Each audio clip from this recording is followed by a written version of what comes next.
सर्वांना नमस्कार. मी ॲडव्होकेट बापूसाहेब जाधव. आजचा विषय आहे आपला एन जी ओ कशी ओपन करायची किंवा त्याचं रजिस्ट्रेशन कसं करायचं. बऱ्याचदा आपण बघतो आपल्याला एखादा विषय घ्यायचा असतो आणि आपल्याला संस्था खोलायची असते, परंतु आपण काय करतो, याला विचारतो त्याला विचारतो, विचारू का नको हा पण प्रश्न उपस्थित होतो. आणि ह्या प्रश्नाच्या संशयावरून आपण कुठलंही कार्य करत नाहीत. त्यामुळे आपण योग्य ठिकाणी न जाता इकडे तिकडे फिरतो आणि आपण तो विषय विसरून जातो. त्यामुळे आपण आज संस्था म्हणजेच एन जी ओ कशी ओपन करायची किंवा खोलायची हे आपण आज ह्या विषयामध्ये घेणार आहोत. त्यामुळे आमच्या ह्या व्हिडिओला सबस्क्राईब करा, आयकॉन बेल दाबा, शेअर करा. तर चला तर आपण बघूया आजच्या भागामध्ये संस्था कशी खोलायची. आपण संस्थेचे अनेक वेळा असं बघतो, या संस्थेने वृद्धाश्रम टाकलं, ह्या संस्थेने गोशाळा टाकली, या संस्थेने शाळा टाकली. म्हणजे हे सुरू करत असताना आपण बघतो, परंतु आपल्याला हे माहीतच नसतं की आपण कुठं करायचं.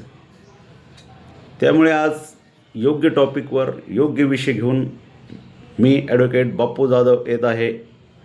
तरी आपण वही आणि पेन घेऊन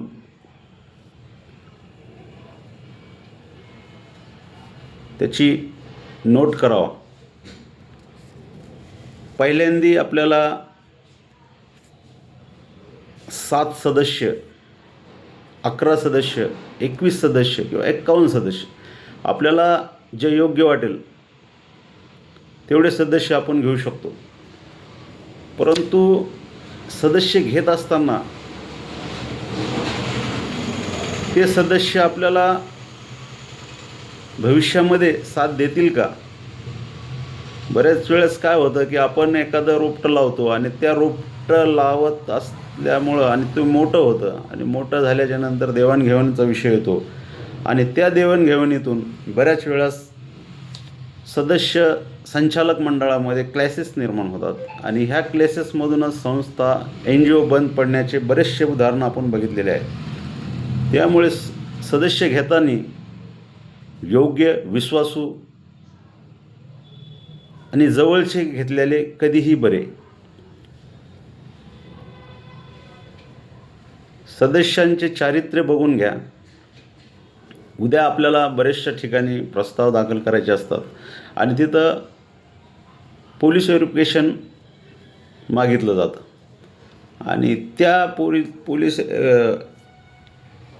व्हेरिफिकेशनमध्ये जर एखाद्यावर केसेस दाखल असतील किंवा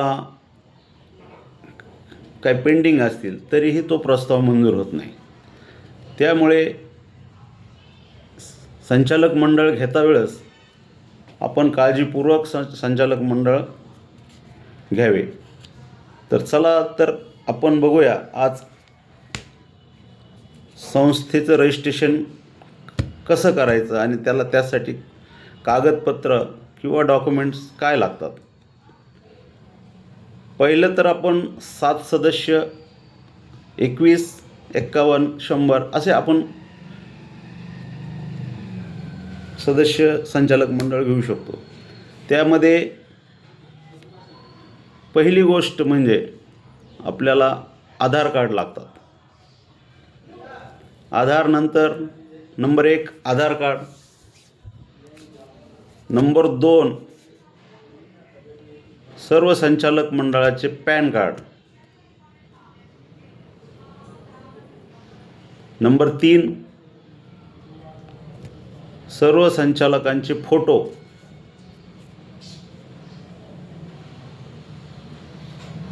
नंबर 5 जेवढे काही सदस्य घेतले असतील त्या सर्व सदस्यांपैकी एक जणाचं PTR लागेल.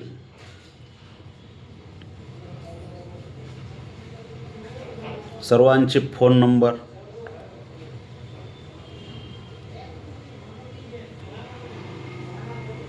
त्याचबरोबर मेल ID,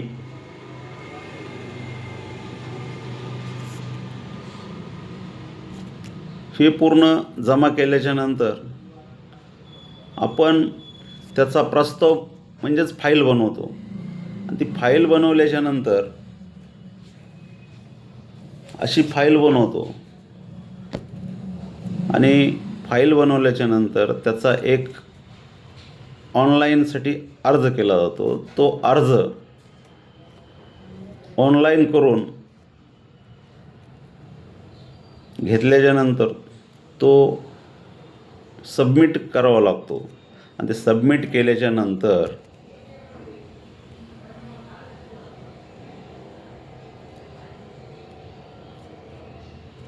पहिलं प्रमाणपत्र म्हणून नोंदणी प्रमाणपत्र एक 15 ते 20 दिवसामध्ये आपल्याला मिळतं. आणि दुसरं प्रमाणपत्र 1 ते 1.5 महिन्यानंतर मिळतं. हे सर्व 2 ते 3 महिन्याचा कार्यकाळ सर्वसाधारणपणे लागतो. आणि हे नोंदणीचं कार्य पूर्ण होतं. आपण दुसऱ्या भागामध्ये बघूया की पहिलं प्रमाणपत्र 1960 आणि 1850